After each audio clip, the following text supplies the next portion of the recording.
Hello, everyone. Jacquie Edwards here. Thank you so much for joining me today. So today I am going to be talking about the top 3 ways to fund your rent-to-rent deals. So I get loads and loads of questions coming in from people about, how much does it cost to get started in rent-to-rent and how do I get the money and where, how do I keep moving it forward? So I just wanted to talk through a couple of options really briefly today. Now I can't go through absolutely everything because I do like to keep these videos reasonable length. So I just wanted to talk about kind of the top 3 ways to fund your rent-to-rent deals. But first of all, on the topic of how much does it cost to kind of get your rent-to-rent deals up and running, normally you're looking at, on average, about £5,000 per deal. Now, some will be less and some will be more. So that's kind of an average figure for things like your furniture, painting, decorating, maybe like your pots, pans, dishes, cutlery, getting all of that stuff ready. Maybe you'll have to pay a bit of a deposit, the first month's rent, that type of thing. So I'd be planning into your budget about £5,000 per deal. Again, some might be more, some might be less, depending on the property and the condition it's in and what you're planning on doing with it.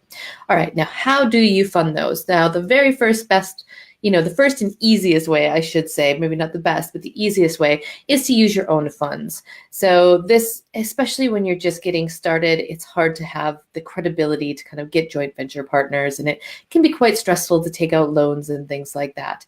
So highly recommend, if you've got some cash, whether it's in a savings or some way that you can kind of raise that cash for yourself personally from your personal funds and your personal assets, that's the best way to get started.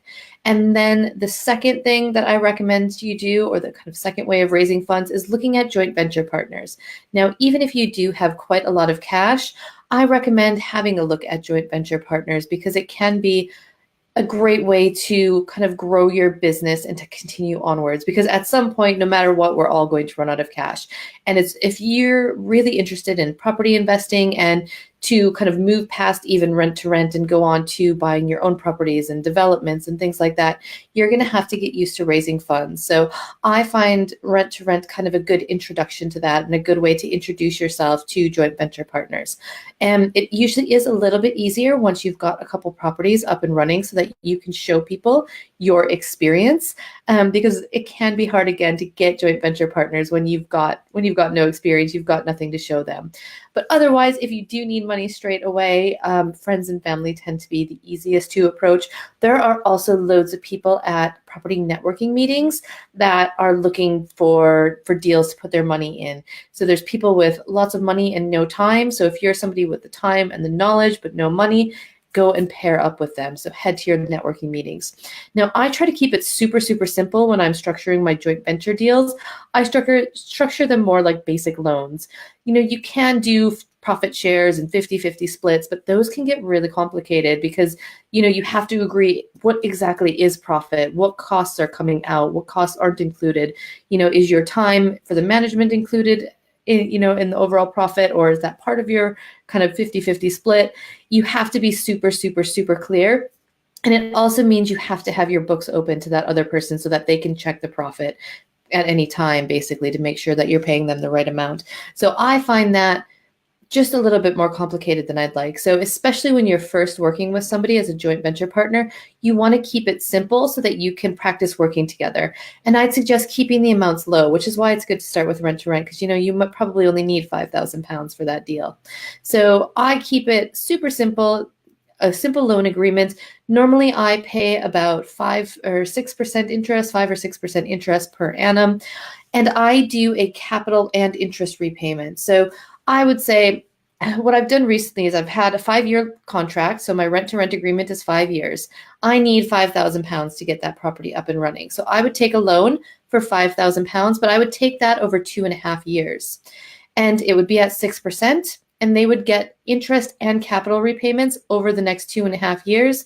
So at the end of the 2.5 years, I've completely paid back the loan plus all of the interest. Because the tricky thing with rent to rent is because you don't own that property, there's no remortgage or there's no selling it after to pay your investors back. So you need to make sure that you're paying them back from the profits. So that way, if say you're making £1,000 a month on this deal, maybe you're paying your joint venture partner, 500 and you're paying yourself 500 a month.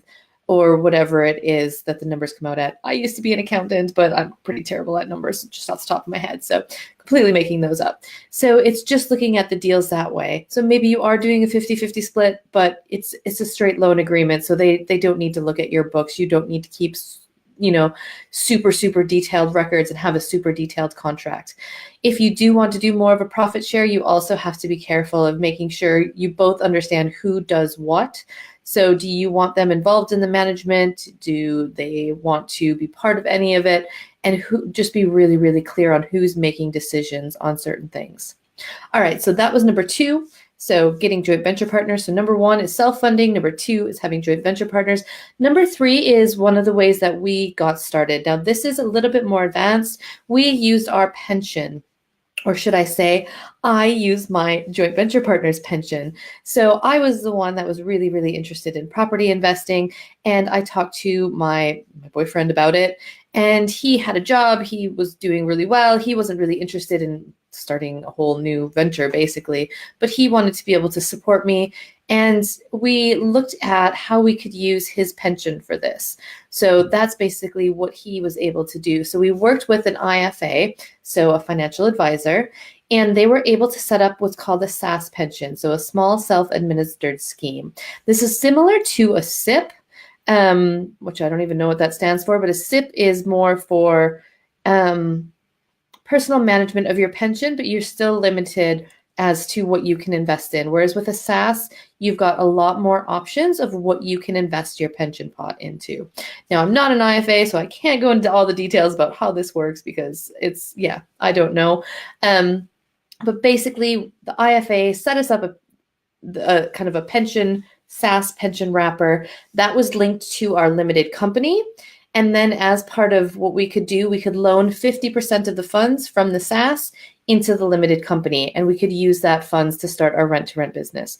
Now, unfortunately, you can't use those funds to buy residential property, but you can use it for all kinds of other things. So we used it to start our business. So loan the money from the pension into the company, and that's what we used to start our rent-to-rent portfolio. So it worked quite well. Now, there are some interest payments, and it is a capital loan, so you do have to pay back all the capital within a certain amount of time, but your IFA can help you set all of that up and make sure everything works and makes sense for you. I would suggest you need about a minimum of £30,000 in your pension pot or in your joint venture partner's pension pot to make this worth it, because there are fees involved in getting everything all set up properly.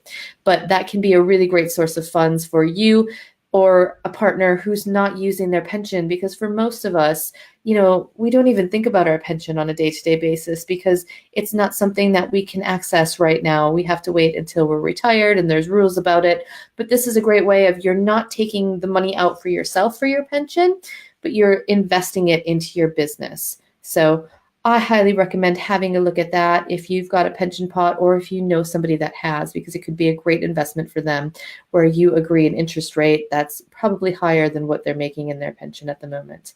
So hopefully you have found that useful. Those are just a couple of ideas for funding your rent-to-rent deals.